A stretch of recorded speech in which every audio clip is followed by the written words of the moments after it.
दोस्तों, ईमानदारी से जवाब दीजिएगा। आपको सिलेबस पता है, आपको पीवाईक्यू पता है, आपको यह भी पता है कि क्या पढ़ना है क्या नहीं पढ़ना है, फिर भी सिलेक्शन नहीं हो रहा।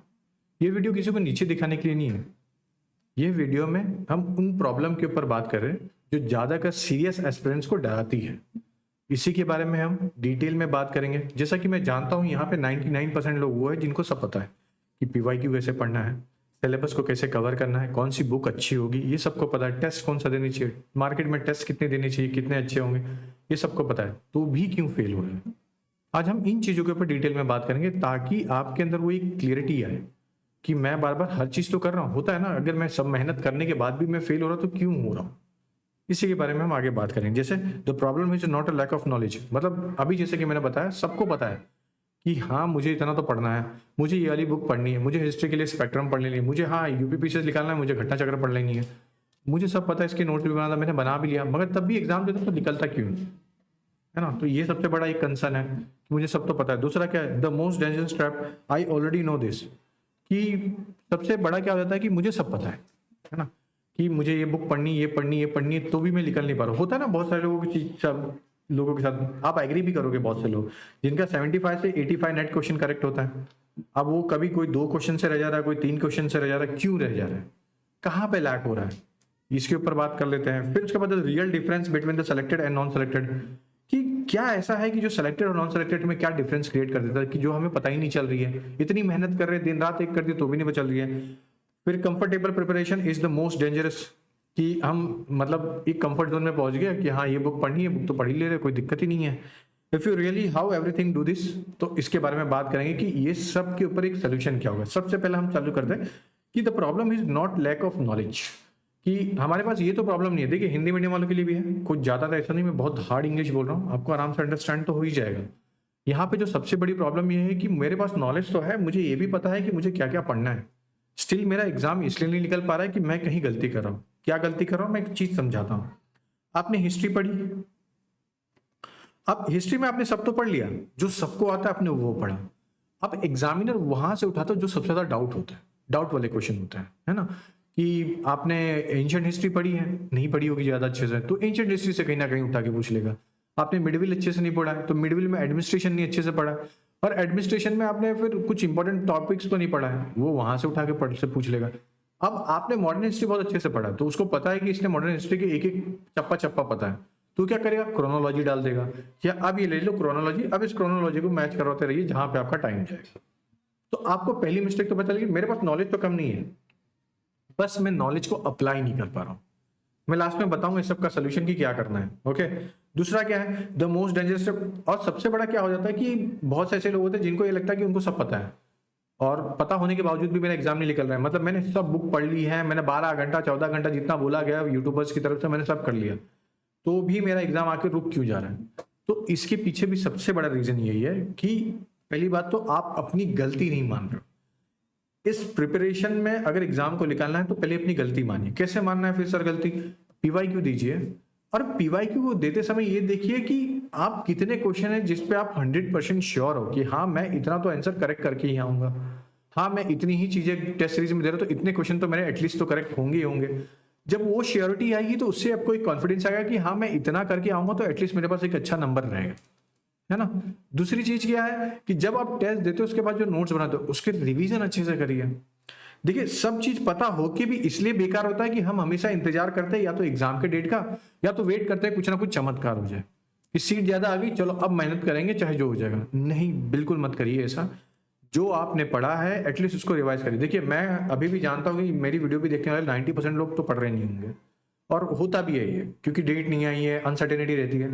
लेकिन अगर आप अपनी बनाई हुई चीजों को रिवाइज करोगे तो यहां से तो बेनिफिट आपका ही होगा, है ना। कि मैं एक बनाई हुई चीजों को पढ़ रहा हूँ, एटलीस्ट मैं 3-4 घंटा तो पढ़ रहा हूँ, वो चीजें करिए, यही चीजें आपको सिलेक्शन दिलाएगी भी।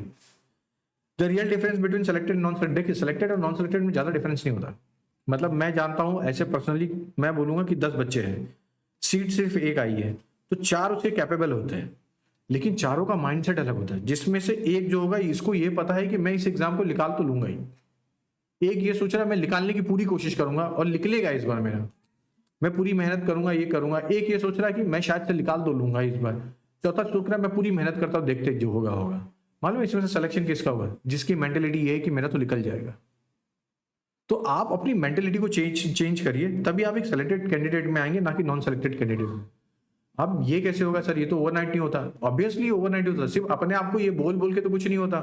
टेस्ट दीजिए, रिवीजन करिए, मल्टीपल बुक्स पढ़ना पड़ता है, उसके लिए मल्टीपल नॉलेज निकालना पड़ता है। मल्टीपल बुक्स के मेरे कहने का मतलब है हिस्ट्री, ज्योग्राफी, पॉलिटी, ये पढ़ने पड़ते हैं, तो जाके एक बेस क्लियर होता है। पहले आप ये समझिए कि आपका अगर बेस ही स्ट्रांग नहीं है तो आप कितना ही पढ़ लोगे। घटना चक्र से क्या लगता है आपको पढ़ने से एग्जाम निकल जाएगा? अरे घटना चक्र एक PYQ है। आप मतलब ये छोटी सी कॉमन सेंस वाली बात है, तब भी आज के टाइम पे सबको घटना चक्र ही पढ़नी है। क्या उससे मिलेगा ये आपने सोचा कभी? नहीं ना। तो वहां पे ये चीजें आपको सोचनी पड़ेगी कि मैं इतना अच्छा पढ़ के भी क्यों नहीं हो रहा, जिसका इतना अच्छा ज्ञान नहीं उसका क्यों जा रहा है।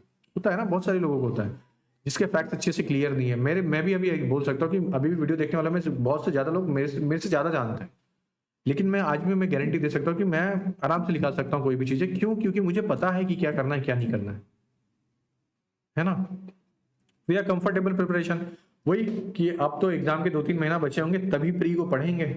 नो डाउट है, अच्छा भी होता है वो स्ट्रेटेजी भी सही है 2-3 महीना, लेकिन 2-3 महीना पहले जीरो से पढ़ाई नहीं होती है।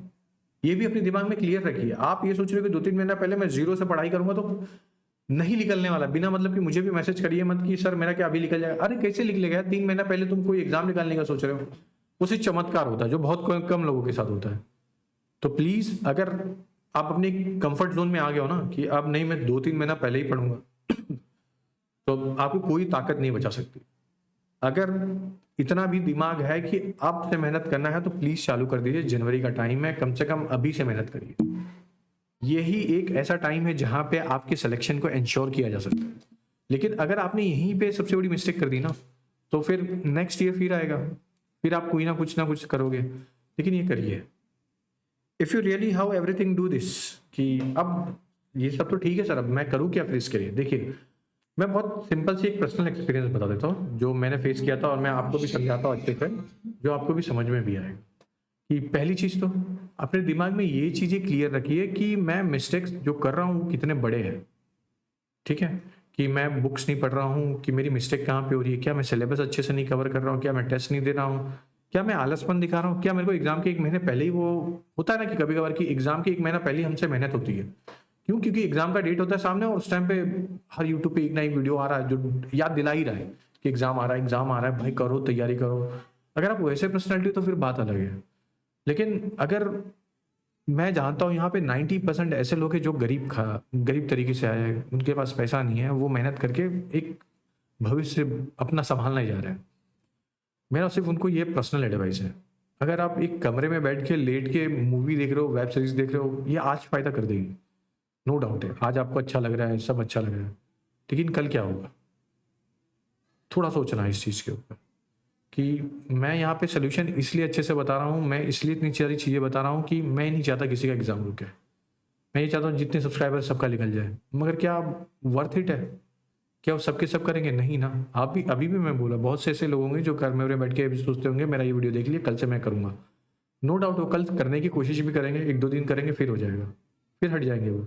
करिए, नहीं कंसिस्टेंसी बन पाती है तो टेलीग्राम पे आइए, मैं आपके लिए ग्रुप क्रिएट कर देता हूँ जिसमें ऐसे बच्चे रहेंगे जो जिनके पास पैसा नहीं है। उस ग्रुप में आ जाइए, बस उस ग्रुप में जुड़ जाइए, और आपके लिए फ्री में रहेगा वो सब कुछ, कि आप वहाँ पे एक दूसरे से बात कर लीजिए कि भाई मेरा आज इतना पढ़ के हो गया, ये हो गया। लेकिन ये कंसिस्टेंसी बनाइए। बहुत से लोग आप लोग में से गाँव में से आते हैं, अगर आप अभी भी नहीं करोगे तो फिर बहुत दिक्कत हो जाएगी। समझ मतलब मैं एज अ इंस्टीट्यूशन की तरफ से नहीं, मैं एज अ पर्सनली आपको एक एडवाइस दे रहा हूँ कि प्लीज़ पढ़िए। अब टाइम बहुत कम है, और कुछ लोगों का तो लास्ट टाइम भी होगा, तो प्लीज़ करिए। एज भी नहीं है ज़्यादा, शादी के लिए लड़कियों का बहुत ज़्यादा प्रेशर है, तो करिए। मैं मदद करने के लिए हर जगह से आपके लिए रेडी हूँ, मगर आप करिए पहला। ओके दोस्तों, अगर वीडियो अच्छी लगी तो लाइक शेयर सब्सक्राइब जरूर कर दीजिएगा। और मैंने अभी आपको बहुत अच्छे से डिटेल में समझाया हूँ, सबको सब पता है, लेकिन सबको अपने बारे में नहीं पता है। तो पहले अपने बारे में समझिए, और एक चीज़ हमेशा याद रखिएगा, सच एक्सेप्ट करिए। सच को अगर इग्नोर करोगे तो फिर कोई नहीं बचा सकता, लिटरली कोई नहीं बचा सकता, क्योंकि वो एक ऐसी चीज़ है जिसमें आपको एक्सेप्ट करना है कि मैं यहाँ पे गलत हूँ और मैं यहाँ पे सही हूँ। बस इतना करिए, एग्ज़ाम लिख लेगा। ठीक है दोस्तों, अगर आपको कोई डाउट होगा तो कमेंट कर दीजिएगा या टेलीग्राम चैनल पे हमारे ज्वाइन हो जाइएगा, हम आपको बहुत अच्छे से समझा देंगे। चलिए फिर, जय हिंद।